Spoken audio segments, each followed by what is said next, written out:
स्वयं आंखों देखी बात कह रहे हैं। तो एक बहुत माइंडेड आदमी मास्टर थे, वो शिष्य बने संपत्ति देखकर, और उन्होंने बहुत जल्दी प्रोग्रेस किया सबको हटाने का, और वो नजदीक पहुंच चुके महाराज जी की सेवा में। एक बनावटी श्रद्धा होती ना, संत सरल चित जगत हित, वो तो सरल चित होते। अब वो 24 घंटे में एक बार भांग छानते थे। संतों की अपनी अपनी मौज होती है, हाँ अलग अलग मौज होती, तो इतनी भांग छानते थे। तो भांग में विष मिलाया संखिया और ऐसे रख दिया।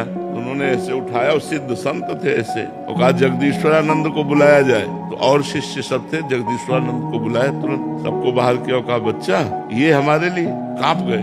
तो उन्होंने खप्पर में घुरा और वो पूरा पी गए। उन्होंने कहा कि अरे गुरु जी, बोले पिलाने के लिए तो तूने रखा है। और 7 दिन पद्मासन में बैठे रहे, और रोज बुलाते उसको, कहते देख तेरे जहर का कोई प्रभाव पड़ा, देख तेरे जहर का कोई प्रभाव। और ये कोई नहीं जानता था। 7वें दिन का अब मैं अपना शरीर अपनी इच्छा से त्यागता हूँ, तेरे जहर से नहीं। जो ही उन्होंने संकल्प किया, पूरे शरीर में जहर फैल गया, पूरा नीला शरीर पड़ गया, शरीर छूट गया। उस व्यक्ति को देखा गया कि जैसे पानी आता है और दरारें पड़ जाती है ना मिट्टी में पानी जाने के बाद, ऐसे शरीरों में दरारें पड़ गई और मवाद चूने लगा।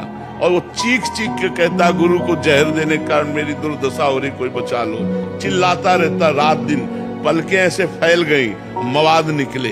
वो दुर्गति पूछो मत, तड़प तड़प के रात दिन, हमें लगता है उस दिन से उसको नींद नहीं आई होगी, उस दिन से उसने चैन से भोजन नहीं किया होगा। संत द्रोह बड़ा भयानक है, ये सर्वनाश कर देता है।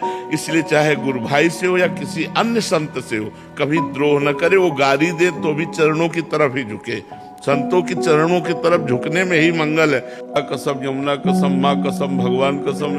सुबह मतलब बिल्कुल झूठ खा रहे, बिल्कुल झूठ। वो भी जानना मैं झूठ खा रहा हूँ, झूठ खा मतलब इसका कोई महत्व ही नहीं रह गया है। सत्य का बोलने का महत्व ही नहीं रह गया। झूठ तो मतलब हमें लगता है कि कुछ ही % ऐसे होंगे जो थोड़ा बोलने में सत्य का प्रयोग करते हैं, झूठ से बचते हैं।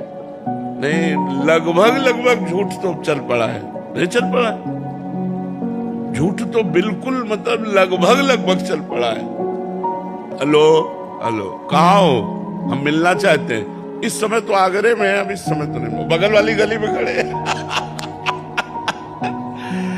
ये मतलब झूठ तो एकदम ऐसे ही चल पड़ा है।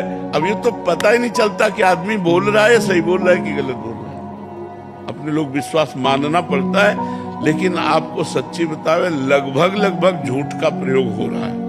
हर जगह झूठ का प्रयोग हो रहा है, असत्य का प्रयोग हो रहा है। सत्य मिलना बड़ा कठिन, तो युग धर्म का प्रभाव होता है। भगवान सच्चिदानंद है, सत्य नारायण है। उनको प्राप्ति करने के लिए सत्य आचरण, सत्य वचन, सत्य चिंतन, तब भगवान की प्राप्ति होती है।